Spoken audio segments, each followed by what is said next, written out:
All right, Jesse. When I first started my speaking business back in 2009, one of the people I reached out to for advice was Jess Petit. Yes. At the time, yeah, you can clap for that. At the time, Jess was speaking at colleges and universities all over the US, and we knew each other because we were both facilitators in a program called Leadership. I reached out to many people that year, and to be honest with you, my conversation with Jess was the only one I remember. Jess has this impressive ability to be direct, honest, and real in a way that makes sense and is incredibly refreshing. When Jess isn't at NSA or mentoring new speakers, she does diversity, equity, inclusion work. She's written curriculum for numerous colleges and universities and organizations, spoken for Mercedes-Benz, Phillips 66, the U.S. Department of Defense, and the one she is most proud of, the Ferguson, Missouri Police Department.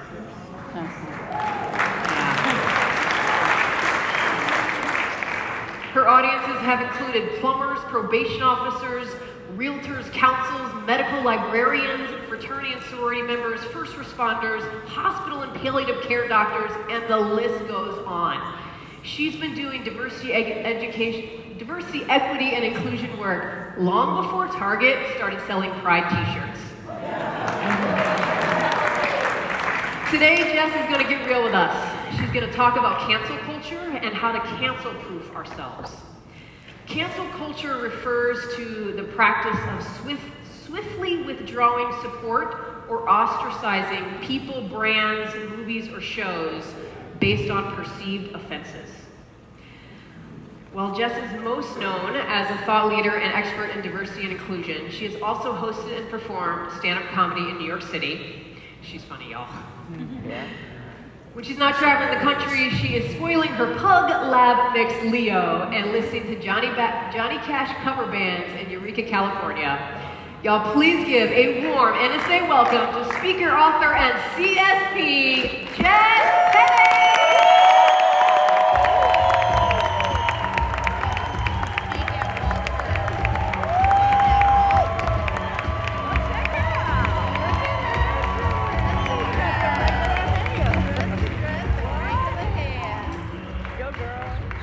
So where should one start this afternoon? I'm going to start at curiosity. Now, when Brian Walter asked me like 2 years ago, if you could speak to professional speakers about anything, what would you speak on? I immediately said cancel culture because this was never going to happen. That's great. Thanks, Brian. So it happened, and here we are. So I'm gonna write a new speech on probably the most important thing that I can share with each of you, which means I'm gonna do like dissertation level research, and then I can't be that smart on stage because you want me to be funny because we learned that being funny pays money. So does being smart. Cancel culture is something that we all need to pay attention to. And in case you need to leave early, the answer is curiosity. That's the answer. So now, let me explain. My mantra is to do the best you can with what you've got some of the time. By doing the best you can with what you got some of the time, it means you're gonna try. Now, in order to try, you're gonna potentially fail. That's very hard for me to reconcile. But luckily, I sheltered in place for the last 2 years with a philosophy professor in 1,200 square feet and 3 rescue dogs. So, let me save you a philosophy class. That's great. There's a philosopher named Hegel. What is Hegel's first name? Don't know, but Hegel is a philosopher. We're good there, right? Okay, let's keep going. So one of the things that Hegel talks about is a dialectic. And the idea of a dialectic is two things happen at the exact same time because they are dependent on each other. They have to occur together. You can't separate them. So trying and success, trying and failure, these things matter. When we start talking about curiosity, lack of curiosity is immediately present. As I take you through this journey today, I'm going to ask you to keep in mind, what is the other thing? When you hear something, what is the other thing? If you can do that, I believe you can stay rooted in curiosity. Oftentimes we talk about respect. It's all about respect. But respect also comes with two things. Respect, for most of us as thought leaders, or as I like to say, just someone who makes leaders think if you can afford it. You can write that one down if you want, because it works. Most of us operate demanding respect for our authority. We are experts, and we want to be treated like experts, and we demand, if not feel entitled, to a sense of authority from you, and that needs to be respected. Simultaneously, some people are asking for respect from their humanity. And what I mean by that is they don't even get the privilege, I don't even get the privilege to be an expert or an authority, because I'm just trying to be a human. I'm trying to get you to see my humanity. How to do that when you don't even know you're not doing that is through curiosity. Then your authority can happen. Two things can happen at once. Today we're going to talk about cancel-proofing ourselves. Staying curious is what I mean when I say doing the best you can with what you got some of the time. Now, in my life, the first time I remember seeing this, and Gen Xers in the room, we're the geriatrics now, Gen Xers, I'm going to take you back to a very pivotal day in my life. But before I do that, those of you that are not Gen Xers, you can't Google this, because it has been scrubbed from the internet. Wow. It does not exist. But this particular moment in time was one of the most pivotal moments when I was deciding what kind of woman I wanted to be. October 1992, I had a spiral perm and a 24-hour headgear. I know, so much better. Saturday Night Live, Sinead O'Connor was the musical guest. Sinead O'Connor tore up a picture of the Pope in a protest of how the Catholic Church was covering up child abuse. This has been scrubbed from the internet. You cannot find it. I asked my niece.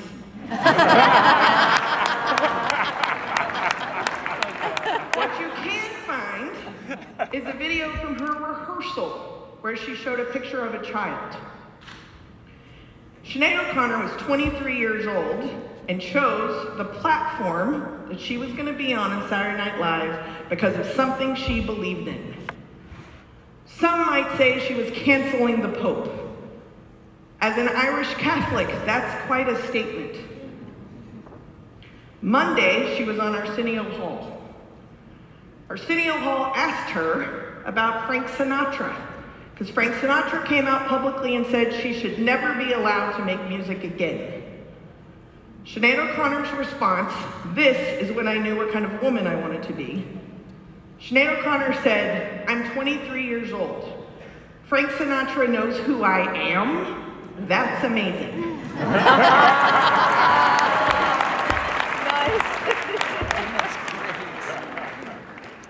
Two things can happen at once. I'm going to invite you, in the time that we have together, to understand that humanity and authority are something that you don't just get, because they are completely dependent on someone else validating and perceiving your own worth. But they are something that you can give. Now, when I talk about humanity or authority, Some people in the room may not feel invited to this conversation. So, I am taking advantage of this platform. Call me Sinead O'Connor if you need to, but I would like to invite certain groups of people into this conversation. Primarily white men. Welcome. I'm being serious, don't get on stage, this is my turn. White men, white gay men, and white women that like to consider ourselves one of the guys. Welcome to the conversation. The reason why is that recently, as a white lady, I have heard that white men are now dealing with white, male, pale, frail, right, Staver? And stale. He's not stale.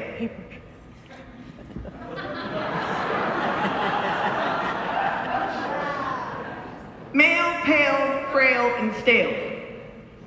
For some of you, this is the first time in your life that these variables are making you lose work. Welcome to being objectified. Some of us have filled a slot. That is how we have built our speaking career.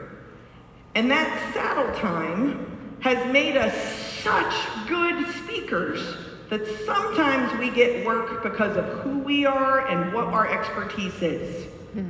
I am often a diversity hire because what could possibly be offensive about a comedian with a microphone and an attitude? I would like to invite you to use this moment in time. I get it, it's scary. I don't want to make fun of this.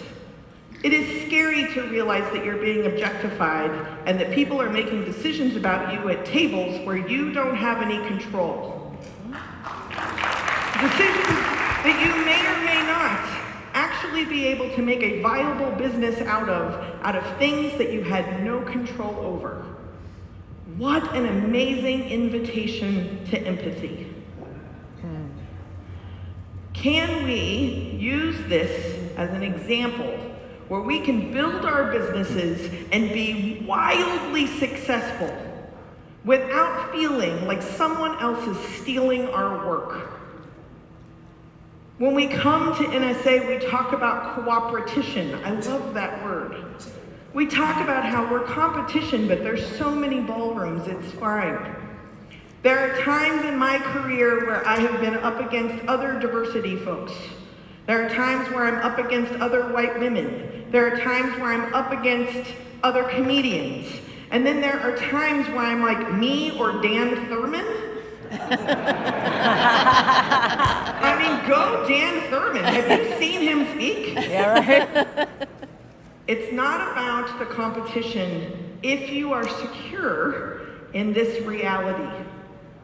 There are times where my authority is discovered after I leave the space. I have walked off stage and my clients have called bureaus and been like, I had no idea. Excuse me, I pay good money for my website and my web guys here. That SEO is on purpose. But thank you for tokenizing me. In the meantime, I am gonna cash every single check. Cancel-proofing yourself is not just about surviving right now in this political climate. It's about existing in a way where you can be happy Frank Sinatra knows who you are. How are you using this platform, this space? What do you believe in enough that's gonna come up on the platform so that regardless of what happens, you're gonna do it? I like to say we need to be 100% responsible. Now I know there are professional speakers who are marriage therapists, so I'm getting ready to tell one of your secrets. Marriage therapists have job security because they tell us that you're only 50% responsible. They got work forever. What would happen? How would you change what comes out of your face, out of your thumbs, out of your keyboard, if you were 100% responsible for it? I appreciate the applause, but I am a fallible human, and that is a high bar. So instead of 100% of the time, what about some of the time? Can we try to do it some of the time? When it's not some of the time that you're doing it, you're gonna find out about it because you weren't doing it some of the time. That is actually how math works. So when someone tells you you were not doing it, your response is to go, you're right. Tell me more about it. Thank you. Take that feedback as an invitation to go do your own damn work. That is an invitation. And then every once in a while, occasionally, you're gonna do the best you can with what you've got some of the time, even if you're being objectified. That is the balance between humanity and authority. And that is how you command respect, regardless of what happens. Now, I told you that I had to do some historical research because that is who I am. When we start talking about cancel culture, everyone told me that this is a new thing because we have computers in our pockets and it's just social media's fault. I disagree. I'm not saying that it helps, but I disagree. Monetizing humiliation is something a lot of us get off on. Ostracizing people is to help the people who aren't ostracized feel like they belong. As a diversity consultant, when I'm hired to help people be more inclusive, the first incredibly uncomfortable activity we do is that you need to first decide who are you consciously excluding. Now, those of us that went to do-gooder liberal school are like, oh, I don't exclude anyone. There are not enough chairs in this room for everyone. You had to register, you're supposed to be wearing your name tag, and that might be checked at the door. We're excluding people from this space because being in this space is a privilege. Once you're in this space, are you being included? Spoiler alert, not everyone will answer yes. The first step of inclusion is deciding who you exclude. And when you are doing that, you will uncover who you are ostracizing, who you are humiliating, how you are ostracizing and humiliating those people. And this isn't new. Some of you may be familiar with the Extraordinary Popular Delusions book. It was written recently in the 1600s. I say recently because I'm married to a philosopher. So, postmodern, I think, is the 1600s, if I get that right. I did not get that right. He's shaking his head no. When we started talking about cancel culture and I started doing research on this, I ran into tulip mania. Some of you may be familiar with this story, but in the 1600s, a tulip bulb was more valuable than gold or salt. It was punishable by death to mistreat a tulip bulb. Now, again, I'm in a room full of experts of every topic imaginable, so somebody's like, I speak on that, and just...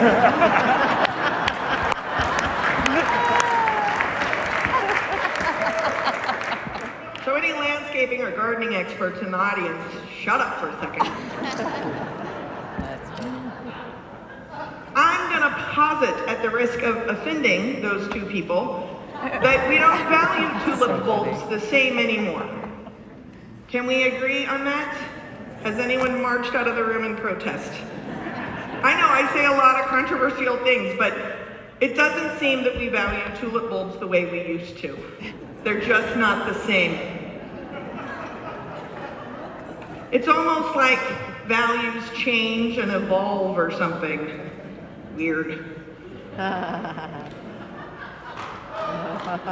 I'm gonna let that one sink in.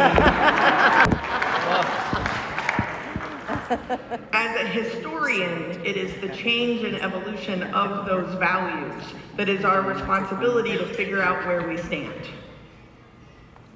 Now, I would say that neutrality is not a stance. I would also say, thank you. I would also say that associations are businesses, and businesses are corporations, and we live in a capitalistic society where we like to pretend that neutrality is safe. I'm going to ask each individual one of you to decide what you stand for, and remember that we collectively belong to this association. When I serve on national boards, we have raucous conversations, and then eventually a vote is called. And when that vote is called, we attempt to be one voice. Sometimes that's harder than others. There are boards that I have quit because I cannot do the one voice thing because it went against my values. There are other times where my values were so strong that even as the one dissenting voice, I was able to change minds. What are you doing with your values? And can you be 100% responsible for them? Some of the time. Sometimes we call neutrality a lack of knowledge. You don't know. You don't know what you don't know. So of course you're neutral because you didn't know in the first place. Then you find out something that you didn't know, and now you know you don't know it. Now that you know you don't know it, what do you think about it? How do you feel about it? How does it filter through? Don't do that in Spanx. Now you know that you know something. What are you going to do with that? Tulip farmers. Great example. Two things at once. We live in a small town where there is actually a tulip farm because, of course, I did small focus groups and one-on-one interviews. And all the consultants got that. Tulip farmers sacrifice a third of their best crop every year. They chop the heads off as soon as they bloom so that all the energy can go back into the bulb and it can produce better flowers later. What would happen? Just a suggestion, metaphorical. If you feel like you just got your head chopped off and you use it as an opportunity to build a better bulb.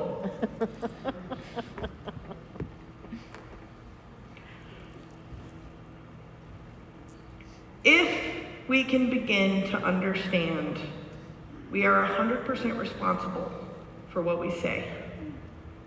We're curious. We can recognize problems that we don't experience, but they're still problems. Problems don't have to be your problem to be a problem.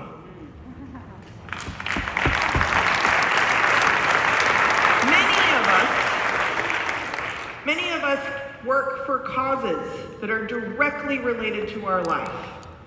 Emerging speakers, one of the things you will hear over and over and over and over again is, you climbed Mount Everest and got divorced and survived cancer. Great. What does it have to do with the audience?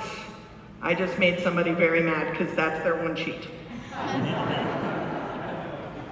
You have to take your issues, your problems, your resilience, your ability, and put it out there. Put it out there in a way that other people can see themselves in that story. That's why storytelling is compelling. That's what we're here for. What I'm going to ask, my slides went away, fantastic. What I'm going to ask is that in doing this process, you ride 2 horses at once. 2 horses.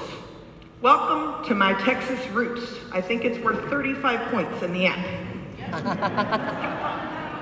I'm going to ask you to ride 2 horses at once, and I'm going to challenge you that this is a reminder to myself. 2 horses, same time. First horse is of ego. Second horse is of humility. We'll start at humility. A problem can exist that you're not speaking about. A problem can exist that you are not an expert on. A problem can exist you've never heard of and you have to look up how to pronounce. That doesn't mean that you don't get to listen to that person's problem. It doesn't make it less real because you don't know about it. You want to know something I know nothing about? Testicular cancer. Nothing. You know what I also don't know about? What am I going to look like when I get old? My parents died when I was young. I have no idea. I've been the oldest person in my family since I was 19. Some of you are like, oh, this makes so much more sense. Daddy issues. Got it.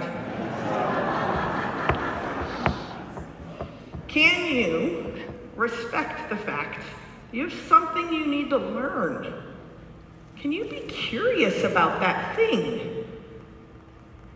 Your curiosity is going to make you the best student. And you want to know what makes really good teachers? Students. I've been Zooming with them for 2 years without pay. The ego horse not only comes with automatic NSA membership, The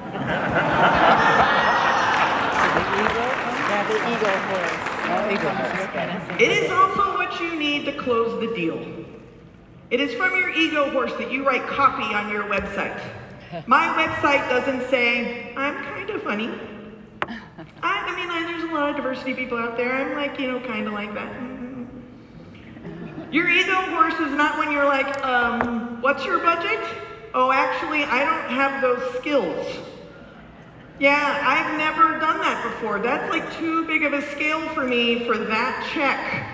No, your ego horse says, did you mean this year? I'm booked. Well, for you, right? Ego horse, some of the time. Humility horse, some of the time.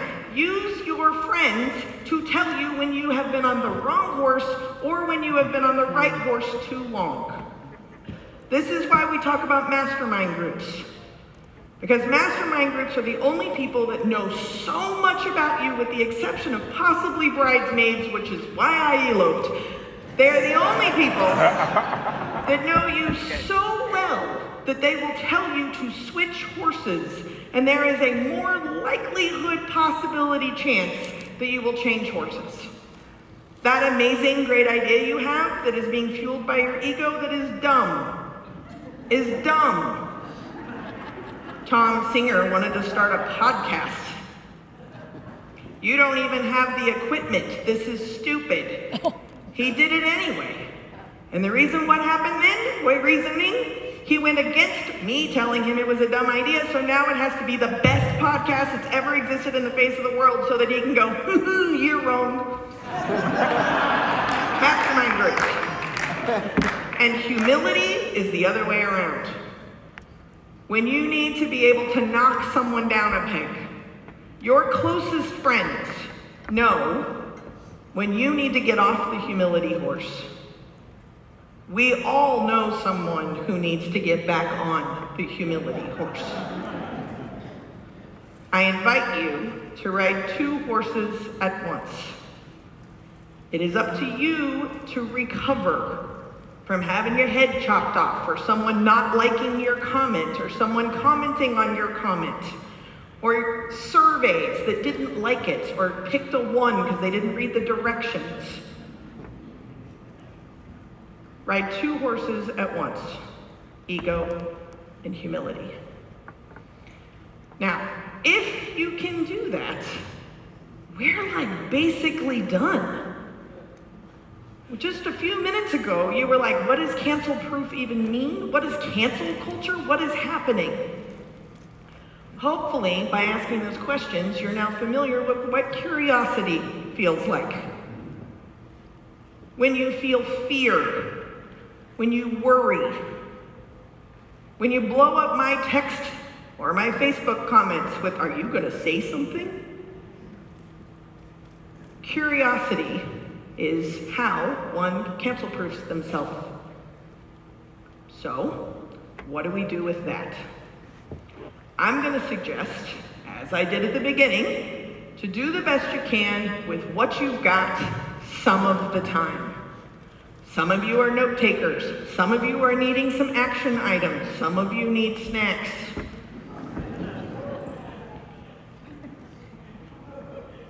What is important to understand, and here's an example of both my ego and my humility course. The first 10 years of my career, I used to tell people to never, ever, ever make judgments and assumptions. You're welcome to spell with me. What happens when we assume? Some of you were challenged by the spelling, and the rest of you did great, covered it right up. Here's the deal. That's BS. More spelling, also known as a cussing filter. For the right price, that can be inserted. When you make judgments and assumptions, it is not about not doing it. It is about recognizing that you do. We make judgments and assumptions to feel safe and to feel prepared. For some of us, safe actually means about livelihood and living and being recognized as a human, as a valued human. And prepared means knowing what to put on the clothes, language, Spanx, no Spanx, shoes, no shoes, this camera, that camera. That's what that means. We make judgments and assumptions so we feel safe and prepared, and it is our responsibility to know what we do and why we do what we do, because what we do makes us feel safe and prepared. It's not about not making judgments and assumptions. It's about recognizing, me too, we all do. Once we begin to notice the judgments and assumptions that we make that make us feel safe and prepared, that is when we are writing a story. We are writing a story about that situation or that person so that we know how to show up to that story or that person in a way that we might be woefully inaccurate. But we're going to enter feeling as safe and prepared as we possibly can. It is also the case that every single one of you have written a story about me, and what I'm going to do, and what I'm not going to do, and how this topic is going to work, and how is this going to flow, and how is this going to fit, and there's not a damn thing I can do about your story other than prove you right or wrong, and I don't even have control over that. But what I can do is pay attention to the story I write about you. I am fairly decent at this. Not awesome.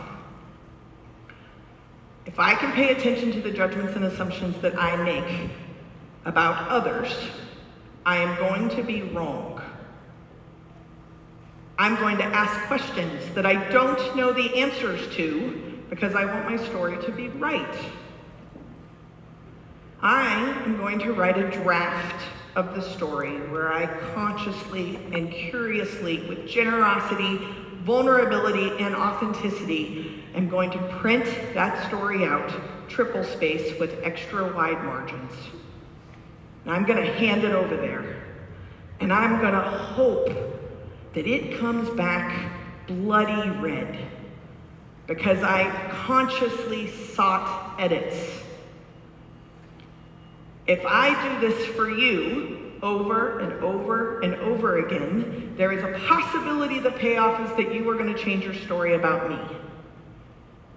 Because to be open and vulnerable and authentic and generous and curious and all these buzzwords that we use in our book titles, in order to do that, we have to actually acknowledge that we have no control over whether they're going to be right about us. But we do have control and responsibility about what we do to you. I'm going to write that story. I'm going to curiously seek edits. I'm going to print that story out triple space with extra wide margins. And then I'm going to shut up and wait. because I've left room for edits. To be curious means that leaving room for edits is that I want to be better about the story I have about you. That's what leaving room for edits means. It doesn't mean hitting the bullseye at any point in time ever. It means you're gonna try. And when I say try, I want to acknowledge that trying is exhausting. To be completely honest, trying is trying. It's like I'm a professional speaker. But wait, there's more. Because trying to try is very trying, but what really sucks is when you don't even have enough motivation to try in the first place. You know what you do then? You can say it with me. Try to try. If you can lean in enough to actually try to try something, I'm gonna see your attempt to try, even though you failed miserably. I saw you trying to try. I see you getting crusty and burnt out and really exhausted. And to be honest, that process is trying on others to watch. But I noticed you trying. And that's going to shift my story about you. This is not about nailing it. The joke here is cancel-proofing yourself. Good luck. Or can you try? Can you be open enough to the possibility that something you said didn't come out right? Maybe it came out right for a third of the room. The other third of the room is not happy. And the middle third are looking for snacks. Can you try to try even when it's trying? My commitment to you is to do that the best I can with what I've got some of the time, because it's better than nothing never.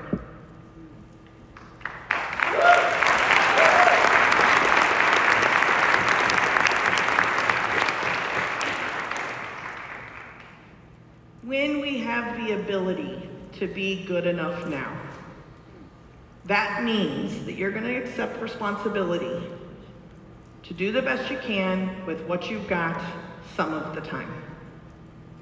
That's it.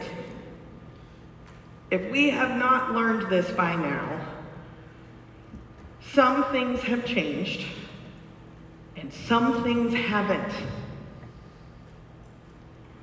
Being a historical scholar, we keep saying we're going to learn from history. We could start that at any point. Feel free. It's not too soon. If the 1600s were 13 seconds ago, and 1992 was a millennia ago, I'm going to go ahead on a limb and say this is not about time. It is about time to do the best you can with what you've got some of the time. That is good enough now. What I challenge you to do is to stay in touch. That is a double dog dare. I'm going to ask you to stay in touch because none of you are really going to do this. If you do this, I will get a job. Any of you saying, well, actually, you have a job. That's called mansplaining. Even if you're a woman, if it starts with the word actually, maybe don't say that. Actually, don't say that. I currently have job security because you will not do this. You will not stay curious. You will not be prepared for something you don't know. You're definitely not prepared for something you don't even know you don't know. Please prove me wrong, competitive weirdos. Do your own work. Be responsible for yourself. Use these new feelings that you might be having or these new understandings that you're experiencing to recognize this problem is new for you and not other people. Other people have been experiencing what you are experiencing right now for a long time. When you have some new fanangled idea, know that somebody has been saying that idea for a long time. I like to use COVID as an example. My clients often send diversity, equity, and inclusion topics into committee or focus groups. This is how I pay my mortgage, so don't fix it too quickly, but it don't work. The first move I do as a consultant is ask for every consultant's report from the last 10 years beforehand. No one has read them. You know why? I also include jokes in my reports, and no one asks me about them. When COVID hit, it did not go into committee. Nobody checked a binder or did a survey. They did the best they could with what they had at that time, and it evolved and changed over time. Their businesses did, your business did, and my business did. Two things at the exact same time. Because you want to know what also happened? Somebody had an idea, and they started a business. And they're here taking off like a rocket. And they listen to us old people go, oh my God, where'd everything go? And they're like, I don't know, but I'm cashing checks. That's what 2008 was for me. 2008, I had just gotten my CSP. Bunch of y'all walking around being like, oh, a recession, this is terrible. And I was like, really? I'm busy. Maybe I'm not allowed to tell anybody I'm busy. I'll keep it a secret. That secret is hard to keep when you belong to the National Speakers Association. I made a mastermind group so that I could grow my business because I was ashamed of my success. Because people I was supposed to be aspirational to were complaining about how bad their businesses were getting. Shh, I'm winning. Right now, some of you are winning. And I'm going to challenge you to remember the two horses thing, because some of us aren't quite ready to hear about it. But we will be. I'm going to ask you, use this platform wisely. What do you believe in? Why do you believe in it? Why do the other people not believe the way you believe? What can you learn from them? I have job security because of us, them. Get a pen. It's a little grammar lesson for you. My us is right. Therefore, them are wrong. But if I was them, I would look at us as a them. My us is someone else's them, just like my them is someone else's us. Someone is making a hell of a lot of money off these tulip bulbs. I wanted to speak on cancel culture to this audience because we have access to more minds, more hearts, more people, more jobs, more organizations around the globe than I believe any audience I work with. Can we cancel-proof ourselves enough to do what we need to do because we believe in it, and when it gets challenged, we can actually listen to the other side and that side and that side, and that side, and that side.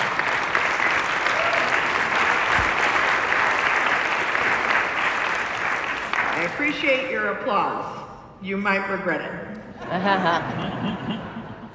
Because I'm going to ask you to listen as if you don't know the answer. I ask you to be curious. I want you to listen to them because they have something to teach you that you don't know you don't know. And if you can listen to them as if you are prepared for the gifts that you are about to get about the information you don't even know, you are going to get a habit of being curious.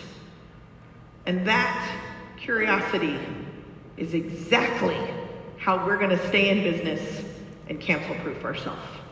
Thank you.